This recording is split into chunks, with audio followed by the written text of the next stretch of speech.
Hello everyone, welcome back to the channel.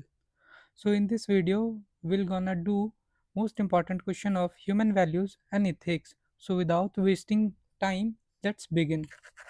So the first question is explain the concept and nature of values, discuss their importance in human life. Explain the concept and nature of values, discuss their importance in human life. So, values are ideals, principles, and beliefs that guide human behavior, thinking, and decision making.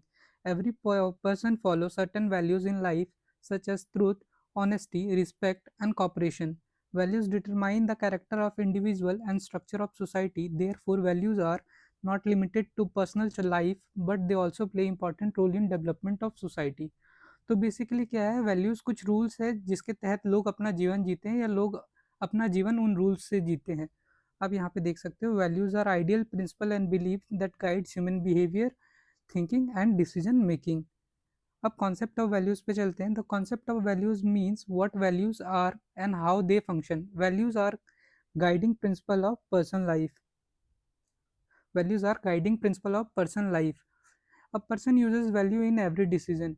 For example, if if person has the value of honesty, then he or she will not do anything wrong work in any situation. Values teaches person to differentiate between right and wrong.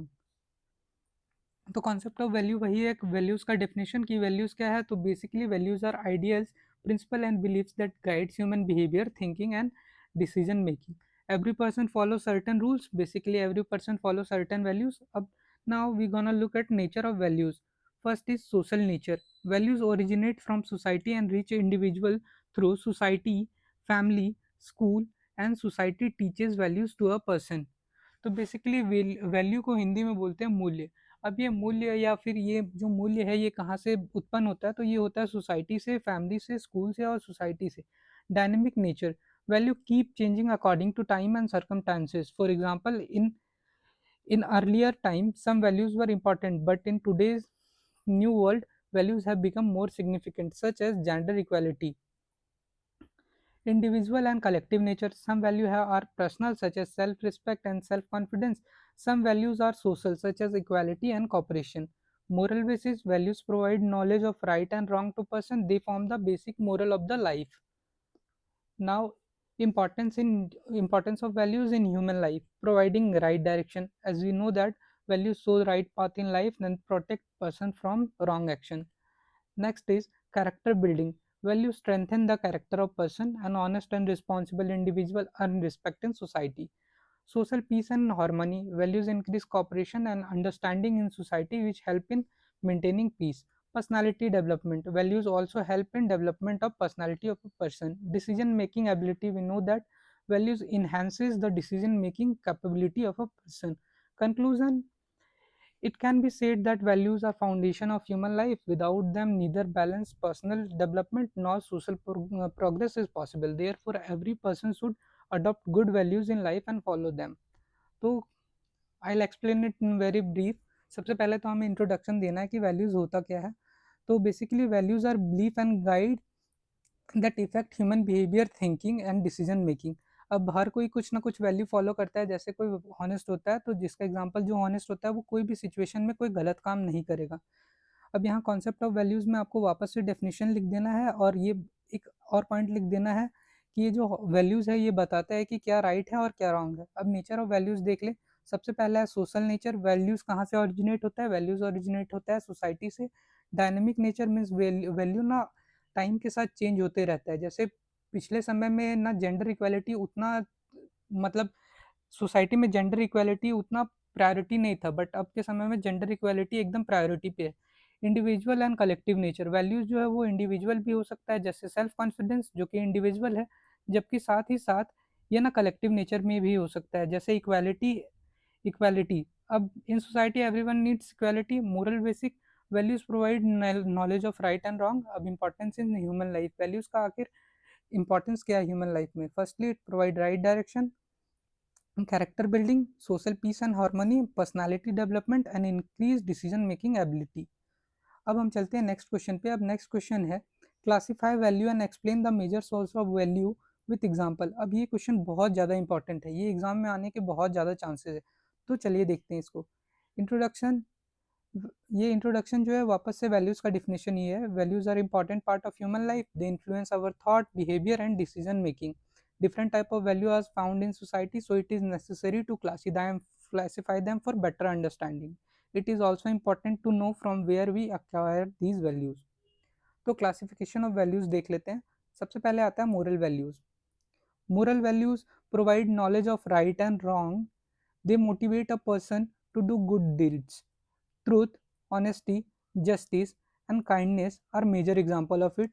Second are social values. Social value maintain peace and unity in society. They help a person to build good relationship with other. Cooperation, brotherhood, and respect are some of its example. Economic value. Economic. Now moving on to next part, which is economic values. So basically, economic values show importance of money and resources. They teach us saving money and working hard. Next are religious values. Religious values provide spiritual direction to a person. Faith, belief, and devotion are its example. Aesthetic values. These values are related to beauty and art. They teaches a person to appreciate nature, music, painting, and literature. अब now we gonna study about main sources of values कि आखिर values बनती कहाँ से. Firstly, family. Family is first and most important source of learning values. A child learns behavior from parents and adults. For example, child learn to respect elders at home. Another one is education. School and colleges teach values such as discipline and punctuality. Society. Tradition, customs, and rule of society influence value of person. For example, person teaches cooperation and coexistence through society. Another one is religion. Religion inspire person to live moral life. Media. In modern type, media has also become an important source of values. Positive media can teach good values while negative media can create wrong influence. Conclusion. In conclusion, we classify values help us understand their different type and their sources. तो चलिए एक बार वापस basic से देख ले, एकदम simplify करके देख ले। सबसे पहले वैल्यूज़ को हमें डिफाइन कर देना है कि वैल्यूज़ क्या है। तो हम सबको पता है वैल्यूज़ वो बिलीफ है जिससे इंसान जीना सीखता है। क्लासिफिकेशन ऑफ वैल्यूज़ देख लेते हैं, कितने भागों में हम लोग वैल्यूज़ को क्लासीफाई कर सकते हैं। सबसे पहला आता है मोरल वैल्यू। मोरल वैल्यू हम लोग को राइट और रॉन्ग का नॉलेज प्रोवाइड करता है, इसमें ऑनेस्टी, ट्रूथ और जस्टिस एग्जाम्पल हो सकते हैं। Social value. सोशल वैल्यू हम लोग को ना सोसाइटी में पीस और यूनिटी के लिए चाहिए, इसमें कॉपरेशन और ब्रदरहुड, रिस्पेक्ट जैसे टर्म्स आते हैं। इकोनॉमिक वैल्यू हम लोग को इंपॉर्टेंस ऑफ मनी बताता है, इसमें हार्ड वर्किंग और मनी सेविंग जैसे फैक्टर्स है। नेक्स्ट एग्जांपल है रिलीजियस वैल्यू। रिलीजियस वैल्यू हम लोग को स्पिरिचुअल डायरेक्शन दिखाता है, इसमें फेथ, बिलीव और डिवोशन जैसे एग्जांपल हो सकते हैं। अगला एस्थेटिक वैल्यू। एस्थेटिक वैल्यू हम लोग को ब्यूटी और आर्ट के बारे में बताता है, इसका एग्जांपल है appreciation, nature of music, painting and literature. Main source of value की बात करें तो फैमिली। हम सबको पता है कि वैल्यू का प्राइमरी सोर्स होता है फैमिली, क्योंकि हम लोग कोई भी वैल्यू और मूल्य कहाँ से सीखते हैं, सबसे पहले परिवार से सीखते हैं। दूसरा आता है एजुकेशन। एजुकेशन जैसे कि स्कूल और कॉलेज हम लोग को डिसिप्लिन और पंक्चुअलिटी सिखाते हैं। अगला आता है सोसाइटी। सोसाइटी हम लोग को कोऑपरेशन, कोएग्जिस्टेंस सिखाता है। फिर आता है रिलीजन। रिलीजन हम लोग को गुड कंडक्ट सिखाता है, वे ऑफ लिविंग सिखाता है। अब मीडिया। अब मीडिया रिसेंट टाइम्स में वैल्यू का सोर्स बन गया। अगर मीडिया गुड है तो हम लोग को गुड वैल्यू सिखाएगा, अगर मीडिया नेगेटिव मीडिया तो हम लोग को नेगेटिवली इन्फ्लुएंस करेगा। Conclusion.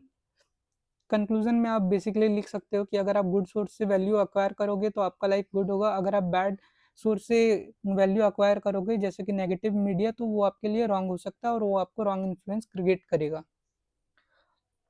Now moving on to next question, which is discuss the relevance of value education in present time, why it is necessary to student। अब question यहाँ बोल रहा है कि वैल्यू एजुकेशन क्यों जरूरी है और खास करके स्टूडेंट को वैल्यू एजुकेशन सिखाना क्यों जरूरी है। तो इंट्रोडक्शन। अब introduction. In present time science and technology have developed rapidly, life has become easier, but along with decline in moral value is being observed. Problems such as selfishness, corruption and violence are increasing in society. In such situation, we need value education has become more important. अब सबसे पहले यहाँ तो यही बात आ गया कि value education चाहिए क्यों। तो हमें पता है कि रिसेंट टाइम में टेक्नोलॉजी और साइंस काफ़ी एडवांस हो रहा है, लेकिन इसके साथ हम एक चीज़ और देख रहे हैं कि रिसेंट टाइम में ना वैल्यू जो है वो काफ़ी तेज़ी से डिक्लाइन हो रहा है। अब मॉडर्न टाइम में लोगों में सेल्फिशनेस, करप्शन और वायलेंस जैसा फीलिंग भी काफ़ी तेज़ी से बढ़ रहा है। तो ये सब को सुधारने के लिए और सिचुएशन को मेंटेन करने के लिए हम लोग को वैल्यू एजुकेशन को कंपलसरी करना होगा। मीनिंग ऑफ वैल्यू एजुकेशन, आखिर वैल्यू एजुकेशन है क्या? Value education means providing education about qualities and ideals that make a person good human being and responsible citizen। तो बेसिकली वैल्यू एजुकेशन है क्या? Value education ऐसा teaching है जिससे कोई भी इंसान एक बेहतर नागरिक बन सके और एक अच्छा इंसान बन सके। Relevance in present time, helpful in character building. Value education के ये रेलिवेंस जो है ये बेनिफिट्स भी है, ये वैल्यू एजुकेशन के बेनिफिट्स भी है। Helpful in character building, we know value education make a person honest and trustful and responsible, it strengthens character.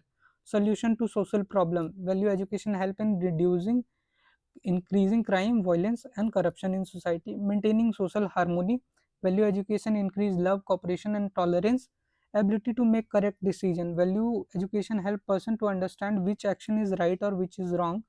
Next one is personality development. Value education increase self confidence, develops balanced personality। वापस से देख लिया जाए तो value education के benefit क्या होंगे? सबसे पहले helpful in character building, character को बनाता है।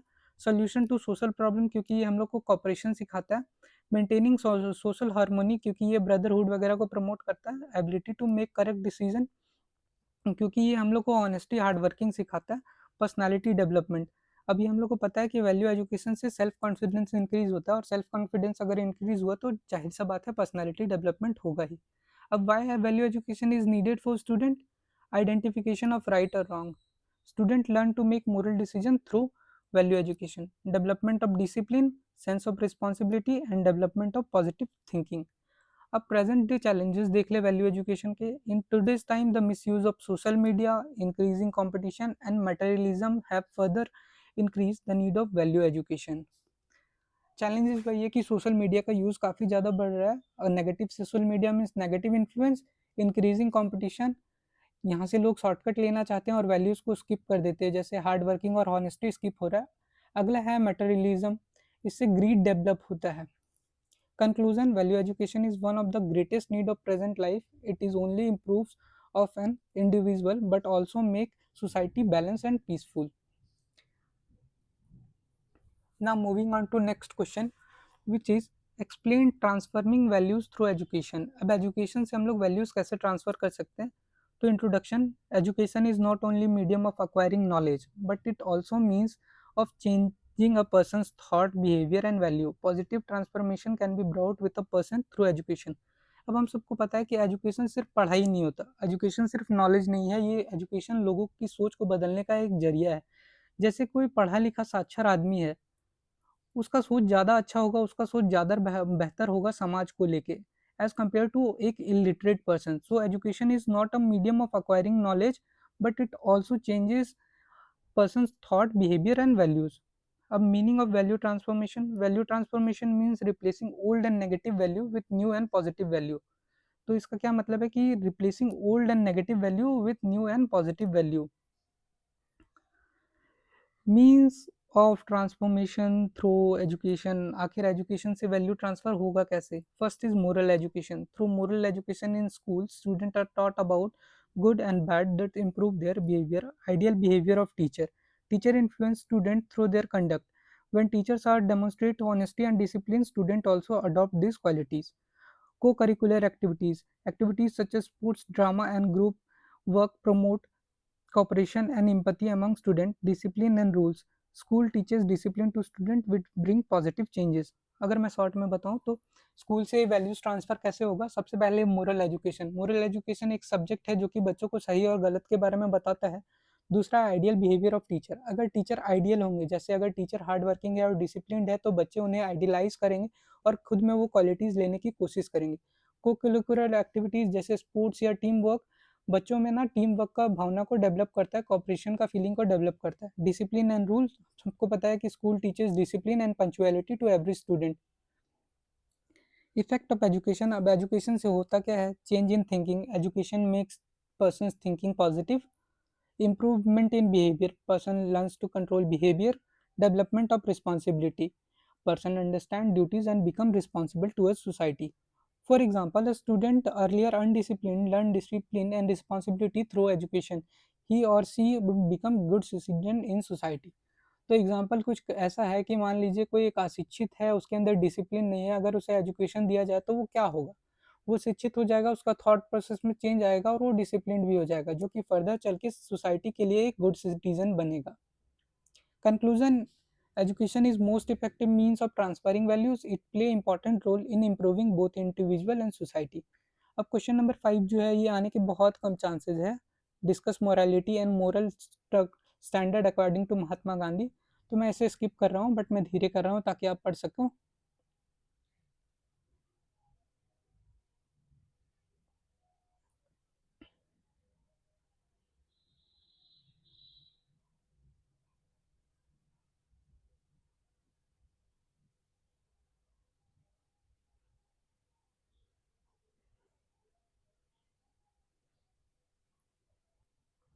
अब चलिए चलते हैं नेक्स्ट क्वेश्चन में, जो कि है explain the relationship between social structure and social values. Explain the relationship between social structure and social values. तो मैं आपको बेसिकली बता दूं, सोशल स्ट्रक्चर मीन्स वो सारे स्ट्रक्चर जैसे कि family, school, even government hospital, government hospital, वो सारे मिलके बनाते हैं सोशल स्ट्रक्चर। और सोशल वैल्यूज मीन्स वो रूल्स जिनसे ये सोसाइटी काम करती है, जैसे ऑनेस्टी, कोऑपरेशन, हार्ड वर्किंग। तो चलिए आंसर को देखते हैं। Social structure and social values are two important elements of society. Social structure represents the arrangement and organization of society, whereas social values are the principles that maintain the arrangement. Both are deeply connected with each other. Meaning of social structure: social structure is the organization of different institutions and groups in society. It includes family, education, religion, economy, and government. All these institutions determine the way society functions. Whereas meaning of social values: social values are the belief and ideals that determine right or wrong in society. They decide how a person should behave. For example, respect, cooperation, equality, justice, and social values. अब ये जो social अब ये जो social values है और social structure है, ये दोनों हैंड इन हैंड चलते हैं। मीन्स सोशल वैल्यूज नहीं होगा तो सोशल स्ट्रक्चर भी नहीं होगा, और अगर सोशल स्ट्रक्चर नहीं रहेगा तो सोशल वैल्यूज भी नहीं रहेगा। अब आइए इनमें रिलेशनशिप देख लें। Values give direction to society. Means social values give direction to social structure. Social values determine which behavior is acceptable in society. A person perform action according to these values. Structure maintain values. अब social institutions such as family, school teach these values and preserve them. Interdependence: social structure and values are dependent on each other. If value of society are changes, the structure also changes. Social control: values control behavior of individual. मैं आपको example में समझा देता हूँ कि respecting elder is family in social value, following discipline in school is also example of social value. अब जैसे social structure का क्या एग्जांपल होगा, फैमिली होगा और स्कूल होगा, ये क्या है, सोशल स्ट्रक्चर है। अब स्कूल का सोशल वैल्यू है डिसिप्लिन फॉलो करना। क्या फॉलो करना, डिसिप्लिन। अब ये आपको किसने सिखाया, स्कूल ने। जबकि एल्डर्स का रिस्पेक्ट करना किसने सिखाया, फैमिली ने। अब ये देखिए, ये है सोशल वैल्यू और ये है सोशल स्ट्रक्चर। इसी तरह ये है सोशल वैल्यू और ये है social structure. Means social value जो है सोशल स्ट्रक्चर में सिखाया जाता है ताकि सोशल स्ट्रक्चर में ही वो फॉलो हो सके। अगर सोशल स्ट्रक्चर नहीं होगा तो सोशल वैल्यू भी नहीं होगा, और अगर सोशल वैल्यू नहीं होगा तो सोशल स्ट्रक्चर भी नहीं होगा। मतलब सोसाइटी कोलैप्स कर जाएगी। Importance: maintains peace and order in society, makes society stable and organized. Conclusion: social structure and social values are complementary to each other. Together, they make society organized and balanced. अब next question पे चलते हैं, जो कि explain the role of character building, personality development and establishment of human values. अब इसमें character building और personality development को बेसिकली ना डिफाइन करना होता है। तो अगर आपको क्वेश्चन में कहीं भी दिख जाए ह्यूमन वैल्यूज, क्या दिख जाए, ह्यूमन वैल्यूज, तो आप उसके ना इंट्रोडक्शन में उसका डेफिनेशन ही लिख दोगे। डायरेक्ट आप ह्यूमन वैल्यूज का डेफिनेशन लिख देना है यहाँ पे। अब चलते हैं meaning of character building. Character building means developing good qualities in person. It include honesty, discipline and responsibility. समझ में आ गया होगा। Personality development means development of person behaviors, thinking and self confidence. It's make person successful in society. अब role of human values देख ले कि आखिर human values से के क्या फायदे या सोसाइटी में क्या रोल है। Development of honesty, honesty makes a person truthful and trustworthy. Development of discipline, discipline teaches person to follow rules, it is necessary for success. Development of self-confidence. Self-confidence gives person strength to face difficult situation. Empathy and cooperation. Person understand the feeling of others and help them. अब role of human values की बात कर ले तो सबसे पहले आता है जो हम लोग ऑनेस्टी सीखते हैं, उससे क्या होता है, पर्सन कोई दूसरा पर्सन आपके लिए ट्रस्ट फील करता है। अगला है development of discipline. Development of discipline मात्र तरीका है सक्सेस का। Development of self confidence. Self confidence आपको हार्ड टाइम में लड़ने में मदद करता है। Empathy and cooperation. एम्पैथी और कॉपरेशन हम लोग को दूसरे की फीलिंग्स के बारे में समझने में मजबूर करता है। मीन्स ऑफ डेवलपमेंट, आखिर ये सब डेवलप होंगे कहाँ से? सबसे पहले family. Family teaches initial value to person. फिर आता है एजुकेशन जो provide knowledge and discipline. Society. Society teaches behavior and responsibility. ये मैंने आपको ऊपर वाले भी क्वेश्चन में करा रखा है जहाँ पे हमने देखा था कि वैल्यूज आखिर डेवलप कैसे होते हैं। उसमें भी था family, education, society, religious books. Result, person becomes good citizen, a person achieves success in life and gain respect in society.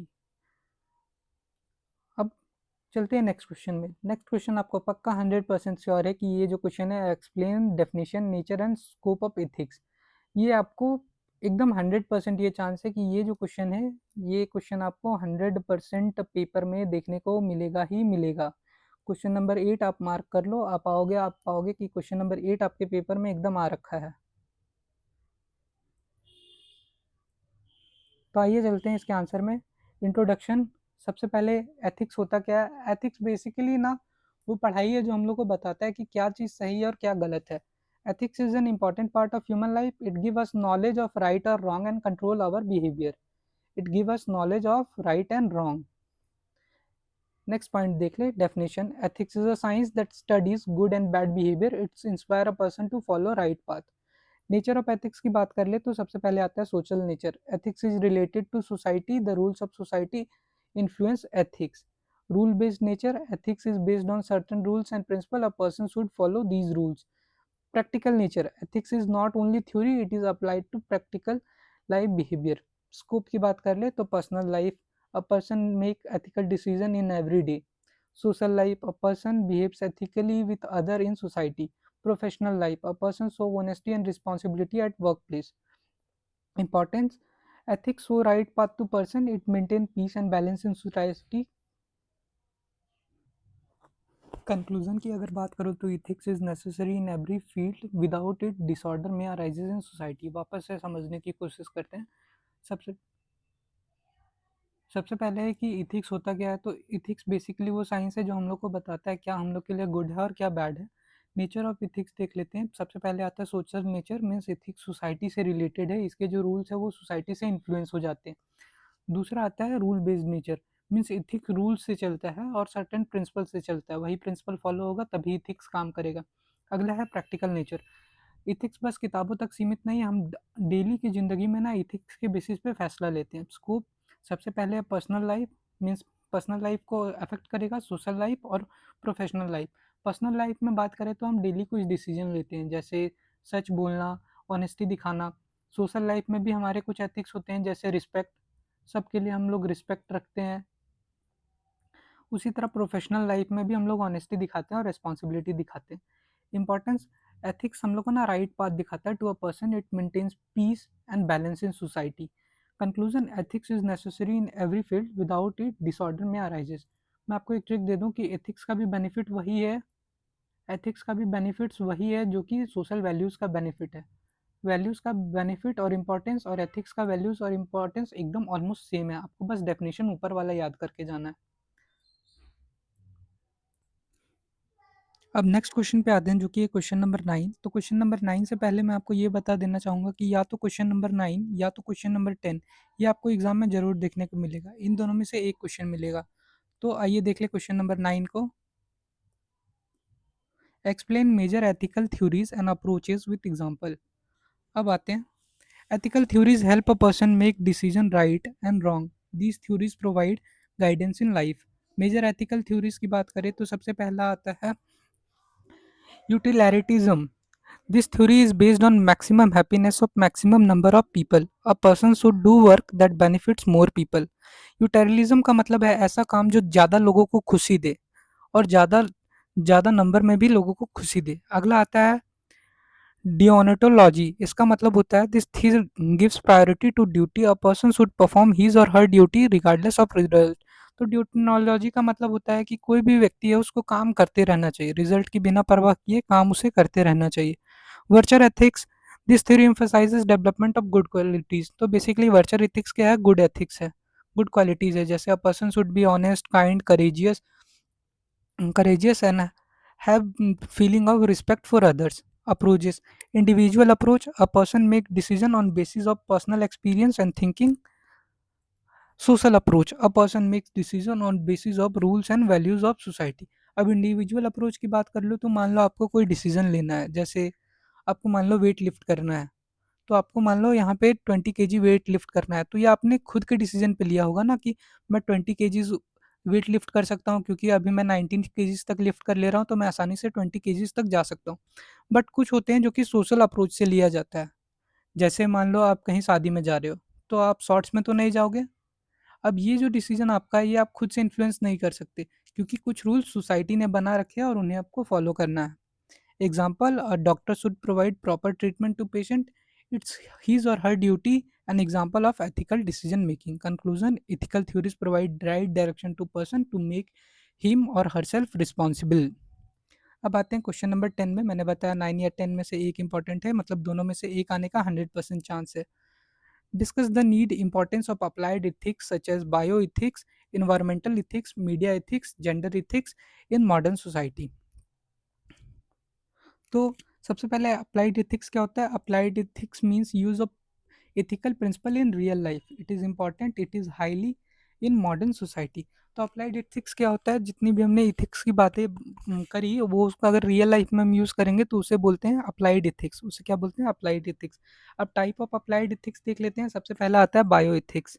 Bio ethics basically medical field से रिलेटेड होता है कि डॉक्टर को ऑपरेट करने से पहले या फिर ट्रीटमेंट करने से पहले पेशेंट की परमिशन लेनी होगी। It is related to medical field. A doctor should take permission of patient before treatment, should work honestly. अगला आता है environmental ethics. Environmental ethics basically होता है हम लोग को पेड़ ज़्यादा लगाना चाहिए, पेड़ कम काटना चाहिए, डिफॉरेस्टेशन कम करना चाहिए और पोल्यूशन रिड्यूस करना चाहिए। It is related to protection of nature. A person should plant more trees and reduce pollution. Media ethics. Media ethics means media should be correct and truthful information, it should not inflate rumors। Basically ये बहुत बता रहा है कि media should भी correct होना चाहिए। Media क्या होना चाहिए? करेक्ट, ट्रुथफुल होना चाहिए, और ये र्यूमर मतलब अफवाहों पे नहीं फैलाना चाहिए। अगला आता है gender ethics. Gender ethics means man and women should have equal right in society, there should be no discrimination. Importance की बात करें तो it establish justice and equality and society, it makes people responsible and maintains social balance. तो अगर आप यहाँ तक video देखे हैं तो थैंक यू वेरी मच। यहाँ पे वीडियो होता है कंप्लीट। यहाँ तक वीडियो देखने के लिए थैंक यू वेरी मच। मिलते हैं नेक्स्ट वीडियो में, तब तक के लिए ओके बाय।